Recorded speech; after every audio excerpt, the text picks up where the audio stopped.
Hello there and welcome. Welcome to my world. This is Stanley the Great at stanleythegreat.com. Well, the philosophy behind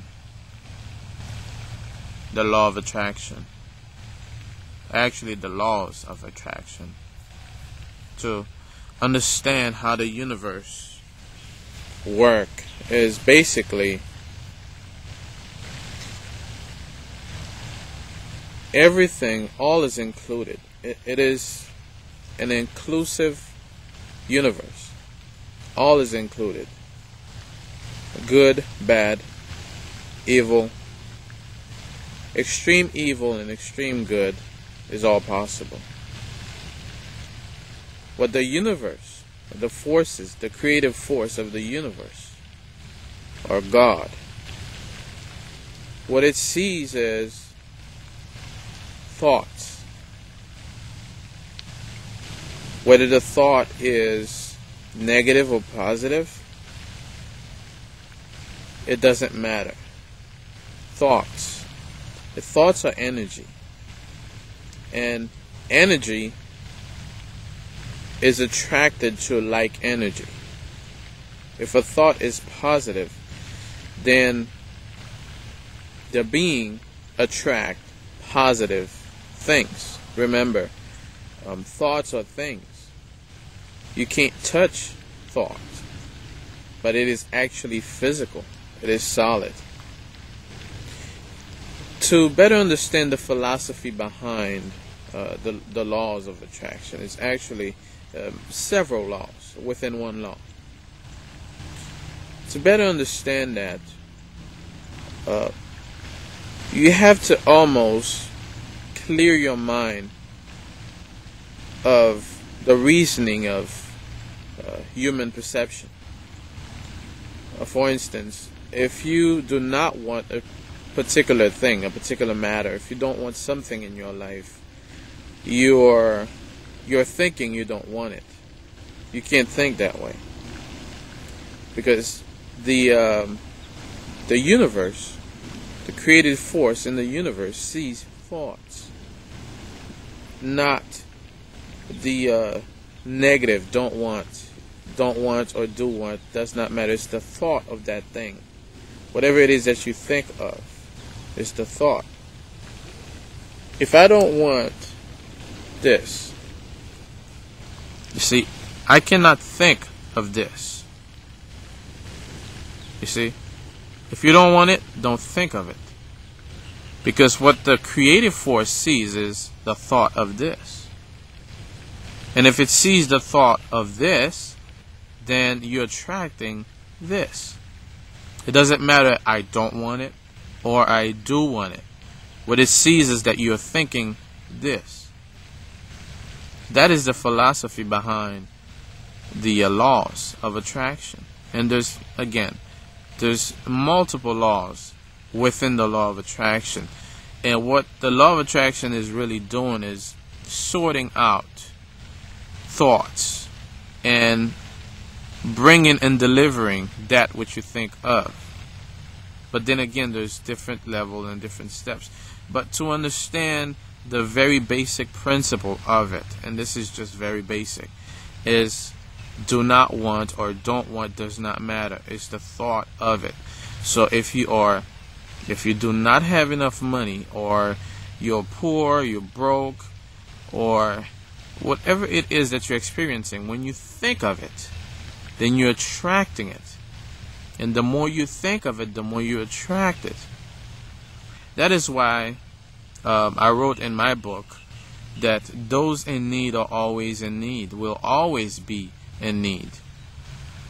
Because those that are in need seem to always be thinking predominantly of what they need. And when they think of what they need, they don't think of it as an abundant, as you know, from an abundance point of view. They think of it as a lack point of view. And since they lack it, they think lack. I lack money. I lack, certain things. I lack clothing, food, whatever it is. you keep on thinking lack, then you're going to attract lack. So the thought is what's being seen by the universe. It says there's a great verse in the Bible. As you can see, I refer to the Bible a lot, and I don't look at the Bible on a religious point of view. I look at the Bible as one of the wisest books ever written, and it is a blessing. And it says that men looks at the outside appearances, and God looks at the heart. Well, the heart is not the heart it is referring to. It's not the heart, the muscle, that's pumping your blood. It is the very core of the soul. And the very core of the soul is where thoughts are entering your consciousness through, well, I don't want to confuse you, but see, your soul is sort of like beneath the mind. So you have the mind, body, and soul. And the mind is what attracts, what receives, per se, the thoughts. And when the thought is received, it enters the soul, and it's manifested in the body. Now, when you think of this, again, it doesn't matter if you want it or do not want it. It's received by the mind. And when the mind receives it, then it enters the soul. That's what God looks at. The soul, what enters the soul, enters consciousness. And what's in consciousness is also manifested in the body. So, you are in a state of godliness. In the soul, you are actually literally in a state of godliness, where you are going to create or manifest that which you do want or that which you don't want. Because, see, thoughts are what's being seen. And there is no in the universe. That's another philosophy. There's no such thing as no. No does not exist. You see, also a great verse in the Bible that says all things are possible. To God, all things are possible. But when you also look at what it's saying, is that there's no impossibilities in this world. There's no such thing as impossible.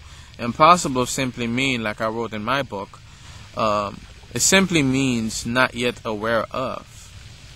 When you're not aware of something, then it's impossible. It seems impossible.